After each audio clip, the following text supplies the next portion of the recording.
Pihak pendakwaan menolak permohonan representasi yang dikemukakan Nur Haswani Afni Muhammad Zorki, 42 tahun, bagi menggugurkan pertuduhan melakukan kekerasan jenayah terhadap Sultan Perak Sultan Nazrin Muizzuddin Shah ketika prosiding sebutan semula kes di Mahkamah Magistrate Ipoh pada hari Rabu. Menurut beliau, pihak pendakwaan telah menerima permohonan representasi daripada pihak pembelaan. Namun, selepas diteliti, arahan yang diterima adalah supaya pendakwaan diteruskan.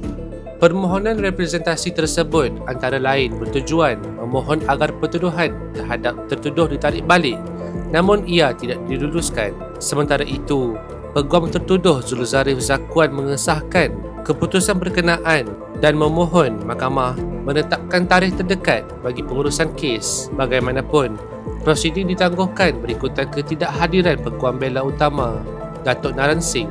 Mahkamah kemudian menetapkan 6 Julai depan sebagai tarikh sebutan semula kes bagi tujuan pengurusan kes.